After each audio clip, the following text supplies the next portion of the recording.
지나온 모든 세월들 돌아보아도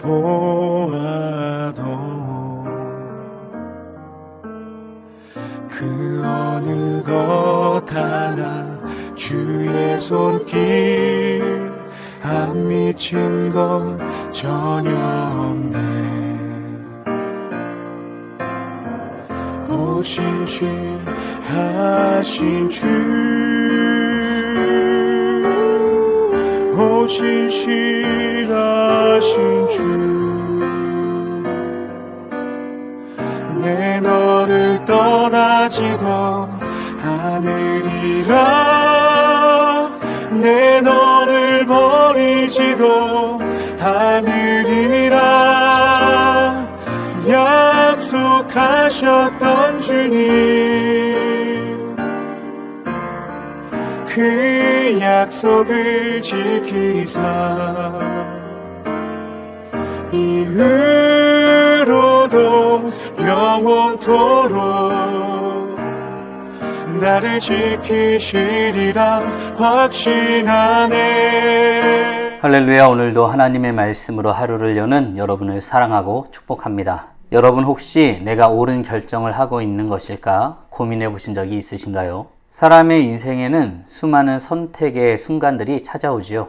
특히 누군가를 이끌거나 책임져야 하는 위치에 있을 때에는 그 결정이 더 무겁게 다가오는 법입니다. 영국의 윈스턴 처칠도 마찬가지였죠. 제2차 세계대전 당시에 위기 앞에서 깊은 고민에 빠졌습니다. 그는 독일의 런던 공습에 대하여 많은 조언과 정보들을 들었지만 결정은 오롯이 자신 혼자만의 몫이었던 것입니다. 얼마나 그 고통이 힘들었을까요? 이때 그는 밤마다 홀로 일기를 쓰며 이 일이 하나님 앞에 옳은 것인가를 질문하며 묵상하였다고 합니다. 오늘 본문도 이와 같은 내용을 다루고 있습니다. 다윗도 역시 오롯이 혼자 결정해야 되는 상황에 놓였습니다. 이스라엘의 왕이 된 그는 이제 나라의 기초를 다지고 외세의 위협에도 대응해야만 했습니다. 그는 물론 뛰어난 전략가이기도 하였지만 먼저 하나님 앞에 그 뜻을 물으며 나아가는 모습을 보게 됩니다. 함께 묵상 하나님 말씀은 역대상 14장 1절로 17절까지입니다. 말씀 듣고 묵상 나눔하겠습니다. 두로왕 히람이 다윗에게 사신들과 백향목과 석수와 목수를 보내 그의 궁전을 건축하게 하였더라. 다윗이 여호와께서 자기를 이스라엘의 왕으로 삼으신 줄을 깨달았으니 이는 그의 백성 이스라엘을 위하여 그의 나라가 높이 들림을 받았음을 알미였더라. 다윗이 예루살렘에서 또 아내들을 맞아 다윗이 다시 아들들과 딸들을 낳았으니 예루살렘에서 낳은 아들들의 이름은 삼무아와 소밥과 나단과 솔로몬과 이팔과 엘리수아와 엘벨렛과 노가와 네벡과 야비아와 엘리사마와 부엘리아다와 엘리벨렛이었더라. 다윗이 기름 부음을 받아 온 이스라엘의 왕이 되었다 함을 블레셋 사람들이 듣고 모든 블레셋 사람들이 다윗을 찾으러 올라오매 다윗이 듣고 대항하러 나갔으나 블레셋 사람들이 이미 이르러 르바임 골짜기로 쳐들어온지라. 다윗이 하나님께 물어 이르되 내가 블레셋 사람을 치러 올라가리이까 주께서 그들을 내 손에 넘기시겠나이까? 올라가라. 내가 그들을 네 손에 넘기리라. 이에 무리가 바알브라심으로 올라갔더니 다윗이 거기서 그들을 치고 다윗이 이르되 하나님이 물을 쪼갠같이 내 손으로 내 대적을 흩으셨다 함으로 그곳 이름을 바알브라심이라 부르니라. 블레셋 사람이 그들의 우상을 그곳에 버렸으므로 다윗이 명령하여 불에 사르니라. 블레셋 사람들이 다시 골짜기를 침범한지라. 다윗이 또 하나님께 묻자온데 하나님이 이르시되 마주 올라가지 말고 그들 뒤로 돌아 뽕나무 숲을 맞은편에서 그들을 기습하되 뽕나무 꼭대기에서 걸음 걷는 소리가 들리거든 곧 나아가서 싸우라. 너보다 하나님이 앞서 나아가서 블레셋 사람들의 군대를 치리라. 이에 다윗이 하나님의 명령대로 행하여 블레셋 사람들의 군대를 쳐서 기브온에서부터 게셀까지 이르렀더니 다윗의 명성이 온 세상에 퍼졌고 여호와께서 모든 이방 민족으로 그를 두려워하게 하셨더라.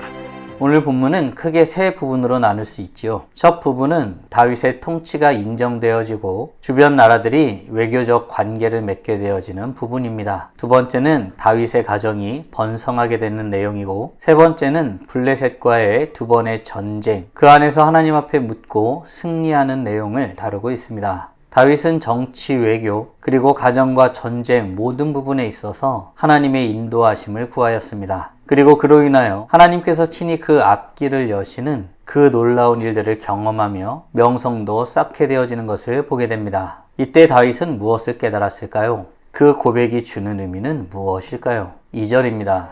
다윗이 여호와께서 자기를 이스라엘의 왕으로 삼으신 줄을 깨달았으니 이는 그의 백성 이스라엘을 위하여 그의 나라가 높이 들림을 받았음을 알미였더라.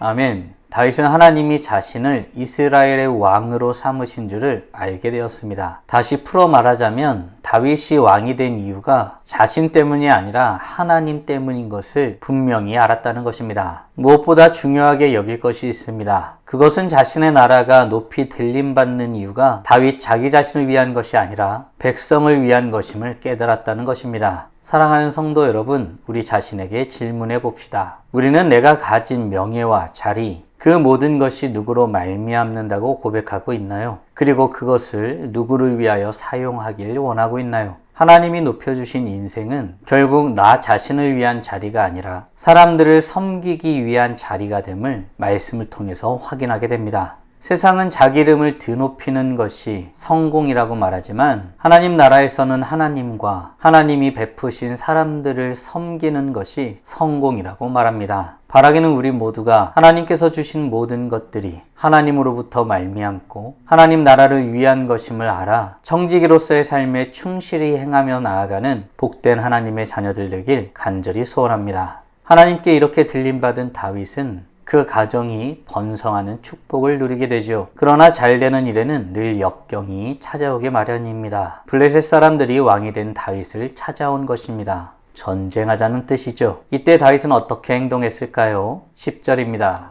다윗이 하나님께 물어 이르되 내가 블레셋 사람을 치러 올라가리이까 주께서 그들을 내 손에 넘기시겠나이까. 올라가라. 내가 그들을 네 손에 넘기리라. 아멘. 다윗은 전쟁을 앞두고 즉흥적으로 판단하지 않았습니다. 그는 위기의 순간에 먼저 하나님께 묻는 것으로 시작하였죠. 믿음의 사람은 위기 가운데에 하나님 앞에 더욱 나아가는 모습을 보입니다. 특히 중요한 순간일수록 아버지 하나님의 뜻을 묻고 그 뜻에 따라 행동하죠. 하나님은 다윗의 무릎에 명확하게 말씀하시며 응답하실 뿐 아니라 길을 열어주셨습니다. 사랑하는 성도 여러분, 우린 어떤가요? 우리는 삶에 있어서 중요하고 급한 문제를 주님께 물으며 나아가고 있나요? 우리도 인생의 선택 앞에서 기도로 하나님 앞에 묻는 습관을 길러야겠습니다. 하나님의 뜻은 가장 안전한 길이며 가장 좋은 길이기 때문이죠. 바라기는 우리 모두 삶에 있어서 긴급하고 중요한 문제가 눈앞에 있다 할지라도 모든 것의 주인 되신 하나님께 그 뜻을 물으며 결정하기를 힘쓰는 복된 하나님의 자녀들 되길 간절히 소원합니다. 다윗은 하나님이 말씀하신 대로 따랐습니다. 하나님이 물을 쪼갰같이 내 손으로 대적을 흩으셨다라고 선언하게 만드셨습니다. 그러나 하나님을 알지 못하는 블레셋은 다시 다윗을 도발하며 침범하지요. 이때 어떤 일이 일어났을까요? 16절, 17절입니다. 이에 다윗이 하나님의 명령대로 행하여 블레셋 사람들의 군대를 쳐서 기브온에서부터 게셀까지 이르렀더니 다윗의 명성이 온 세상에 퍼졌고 여호와께서 모든 이방 민족으로 그를 두려워하게 하셨더라. 아멘. 다윗은 하나님의 명령대로 행합니다. 자기 방식이 아닌 하나님이 말씀하신 방식대로 움직입니다. 놀랍게도 하나님은 직접 싸우셨습니다. 결국 승리는 하나님께서 주시는 것이며 사람은 그저 순종하는 자리에 있을 때 그 승리를 맛볼 수 있는 것입니다. 우리의 인생도 마찬가지지요. 하나님이 우리 앞에 설 때에 우리는 승리의 행진에 참여할 수 있는 것입니다. 사랑하는 성도 여러분, 오늘 우리는 자신의 높은 위치에서도 급박한 상황에 처해 있어도 하나님께 그 뜻을 물으며 감당한 다윗의 이야기를 묵상하였습니다. 다음 질문들을 통해 말씀을 정리하고 더 깊게 묵상해 보길 원합니다. 우리는 우리의 인생의 중요한 결정 앞에서 하나님께 묻고 있나요? 아울러 하나님께서 나에게 주신 모든 것들이 하나님의 뜻을 이루기 위한 것임을 알고 그것으로 이웃을 섬기며 살아가길 소원하고 있나요? 주의 나라를 위해 지금 당장 할 수 있는 일은 무엇이 있을까요? 묵상하신 대로 주님 앞에 나아가 찬란하게 빛나길 간절히 소원합니다. 다 함께 기도하겠습니다. 살아계신 하나님 감사합니다. 오늘도 복된 날 허락하여 주시고 어떤 자리에 있다 할지라도 어떤 상황에 처해져 있다 할지라도 아버지 하나님 앞에 묻고 행하는 것이 얼마나 복되고 아름다운 것인지 말씀을 통해서 확인하고 고백하게 하심에 감사드립니다. 왕의 자리에 있었지만 모든 것의 주관자 되신 여호와 하나님 앞에 다윗은 물었습니다. 아주 중요한 결정이지만 그로써 많은 피해가 일어날 수 있는 상황이지만 그때에도 여전히 아버지 하나님께 물었습니다. 그 모든 것을 주관하시는 분이 여호와 하나님이시기 때문입니다. 이렇게 주님 앞에 묻는 것만으로도 하나님이 하나님 되시고 모든 것의 주관자 되심에 대한 고백임을 우리가 말씀을 통해서 깊이 깨닫고 고백합니다. 하나님, 우리의 인생에 있어서 수많은 순간을 결정하고 선택하며 살아가는데 하나님, 무엇보다 주님께 나아가 주의 뜻을 물으며 주님께서 원하시는 뜻대로 행하기를 힘쓰는 우리 모두가 되길 간절히 소원하오니 우리에게 주님을 갈망하는 마음을 허락하여 주시옵소서. 이로써 찬란하게 빛나는 우리 모두가 되게 하여 주시고 오늘도 주님과 함께 살고 이웃과 함께 살아 우리의 삶을 통하여 영광 돌리게 하여 주시옵소서. 이 모든 말씀 우리 주 예수 그리스도의 이름으로 기도드리옵나이다. 아멘.